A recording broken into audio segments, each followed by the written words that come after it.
Hey everyone, and welcome to another devlog about my roguelite game called Adventure of Tuck. This devlog is mostly gonna be about the first boss in my game.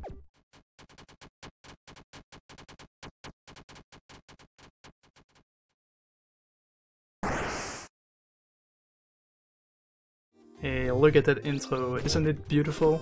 I'm actually really happy the way the short intro video turned out, and I will be using it for the next devlogs too. Also, if you might be able to hear, I also got a new microphone for Christmas, so I hope that kind of boosts the quality of my videos by just a bit. So well, as you might be able to see from the title of this video, and like I said earlier, this video is gonna be about the first boss in my game and like the aspects that I added to make it feel more like a boss.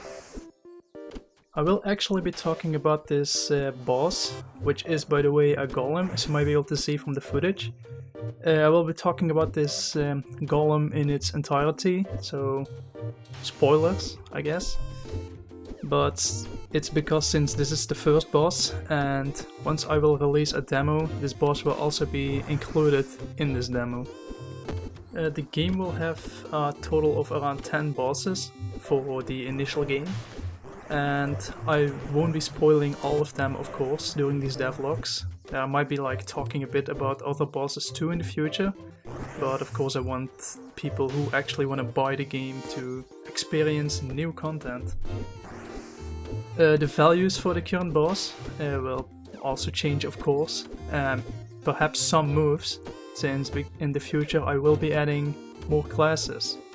And these classes will be ranged classes, like the mage and the archer. So the game initially will have 3 classes, which will be the warrior, a mage and an archer. And since for now I only have the warrior, I am balancing the game mostly around warrior gameplay. So in the future when I add these 2 ranged classes I might have to balance a bit more.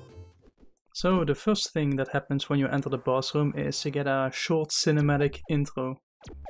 I also added smoke around for the more dramatic effect, and the music starts playing right after the boss performs like a main action.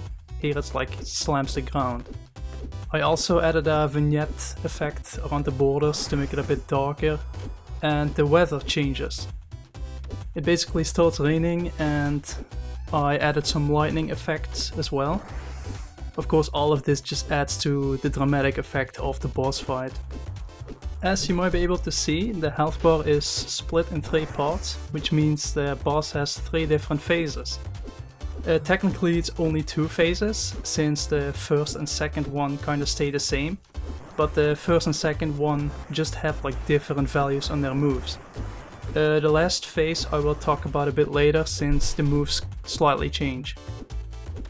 Each boss will have 3 different moves and their own passive.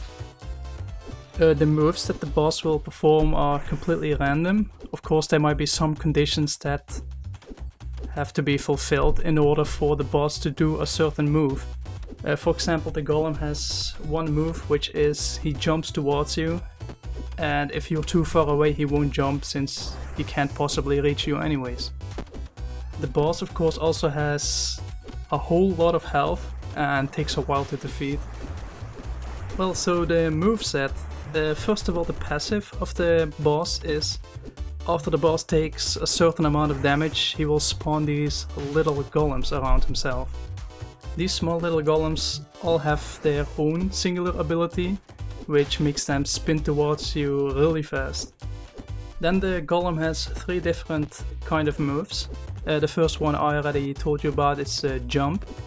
Basically the golem will jump towards you if you're close enough, and upon landing he will shoot out projectiles around him.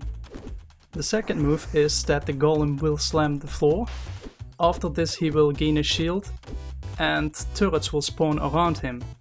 Of course Tuck has to destroy all these turrets, and upon destroying them there will be a short shockwave through the wires which will damage the golem.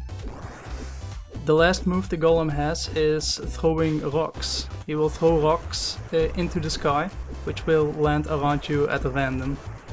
Of course, all these moves have some animation to indicate that he's going to perform a certain move.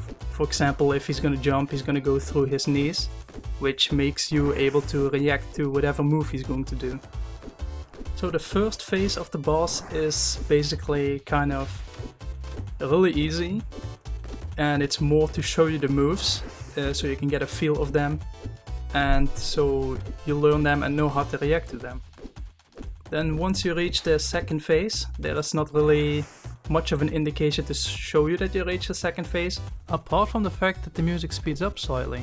Basically what happens if you reach the second phase is that the moves get stronger, and he also will do the moves faster. For example, if the golem spawns turrets in the first phase, he would for example spawn 5 turrets, and in the second phase he would spawn 8 turrets. In the third and last phase, it's gonna be completely different. Basically, his eye starts glowing and the screen starts shaking. And for this, I still need to add a sound effect that indicates that he is quote-unquote screaming. Of course, this adds a bit of dramatic effect and makes you really feel like, oh, he's getting low. But he's also getting a lot stronger.